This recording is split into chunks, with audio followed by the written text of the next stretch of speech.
Hello students, when we talk about our environment, we can see that so many things come in our environment.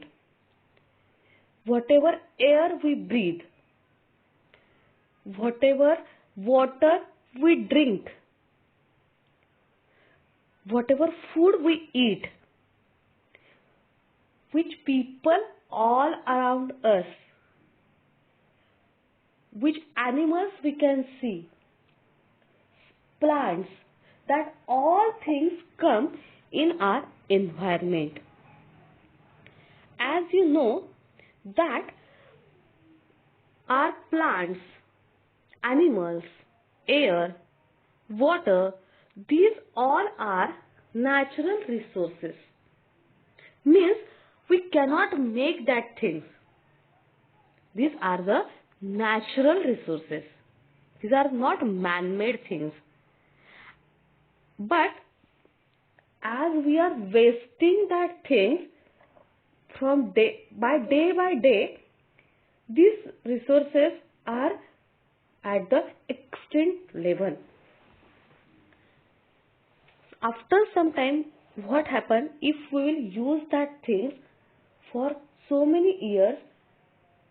It will happen that things will be vanished from the earth.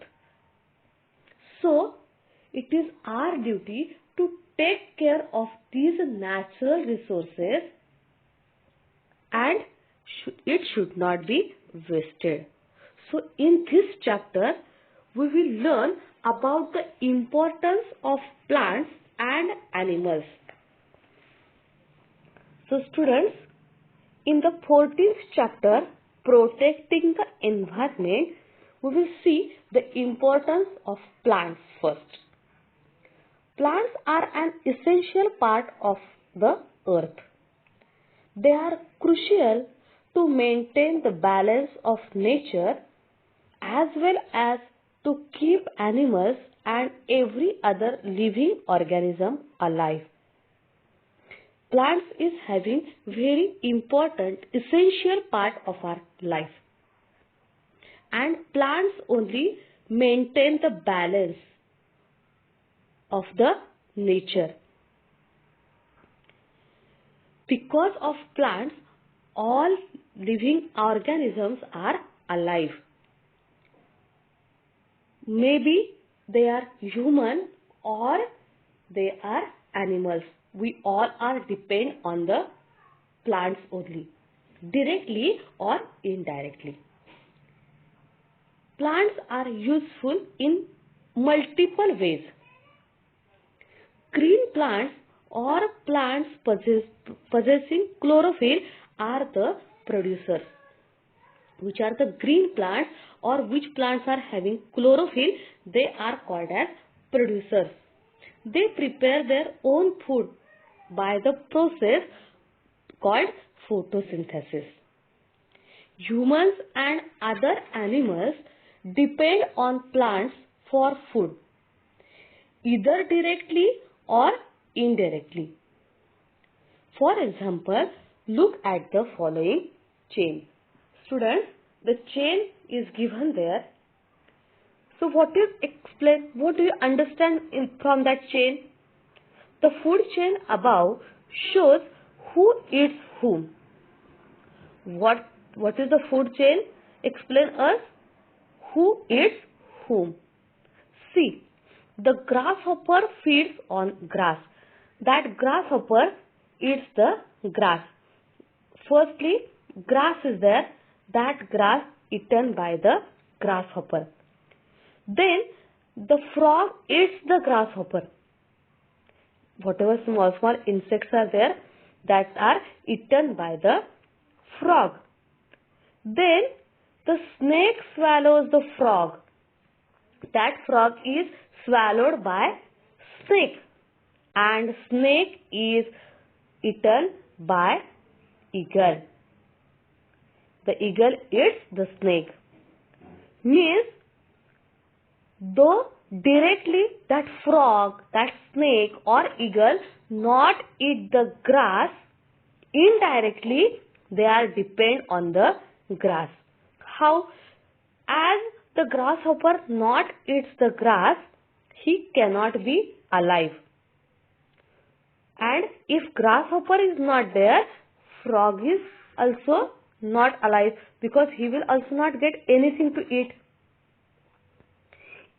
And if frog is not there, snake not get anything to eat. That's why snake will also die.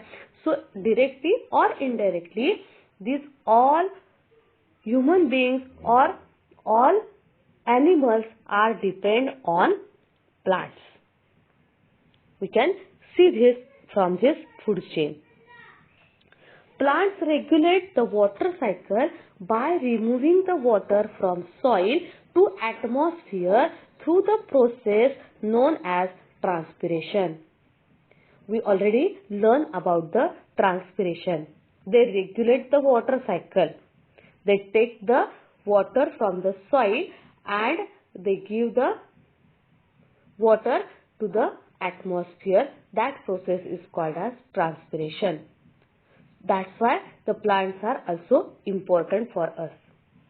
Next is, during the process of photosynthesis, plants use carbon dioxide and give out oxygen. When that photosynthesis process is taken out, that time, or process is going on, that time plants take out oxygen, and whatever carbon dioxide is in the air, they take in. Whatever oxygen they take out, that is breathed by the human bodies or animals. We use that oxygen, and that oxygen is very important for us to survive. In this way, plants useful for us. Next is, plants are main source of food, because they give us fruits, vegetables, food grains, coffee, tea, sugar, oil, spices and dry fruits. Though we are vegetarian or non-vegetarian, we all are depend on the plants only. Means if you are eating only non-veg, then also you cannot say that no, I am not depend on plants, because non-vegetarian people also need the spices. They also need the sugar, tea, coffee. So for all these things, we are depend on the plants. Next, they give us or they provide wood that is used as fuel. Whatever wood we get from the plant, that is used as the fuel. It is also used in the construction of buildings. It is also used for the furniture and many other things of need and comfort. From the plants, we can make many other things also. Plants provide raw material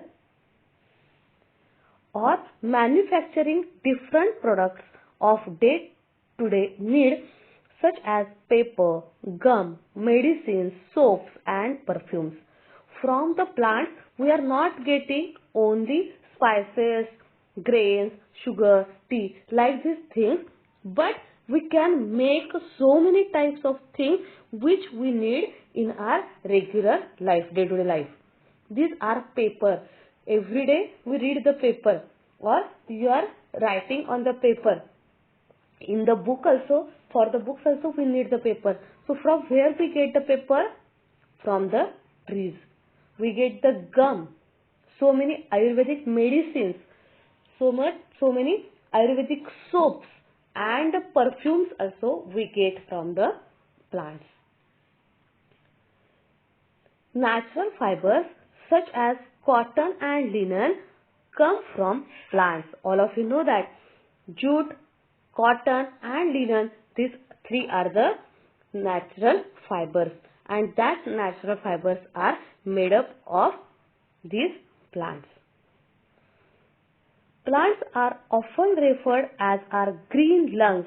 As we saw, these are called as green lungs because they clean the air we breathe by using up carbon dioxide and releasing oxygen during photosynthesis. In the photosynthesis process, they release the oxygen and they take carbon dioxide. And in this way, they clean our air.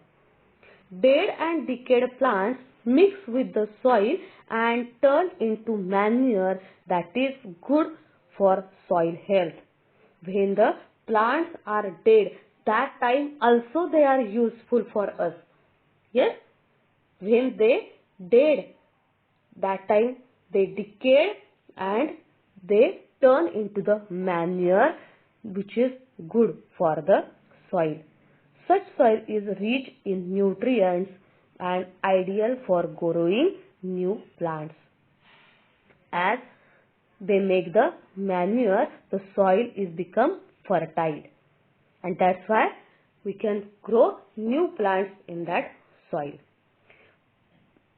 Plants absorb minerals such as potassium and phosphorus from the soil.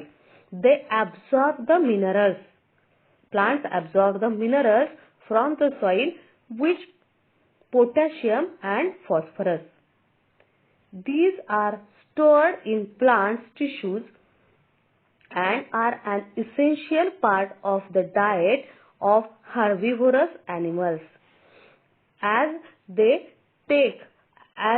absorb the potassium and phosphorus from the soil and they store that minerals into the plant's tissues. When herbivorous animals eat that plant, that is very good for that herbivorous animals. Next is decaying plant material such as leaves increases the fertility of soil.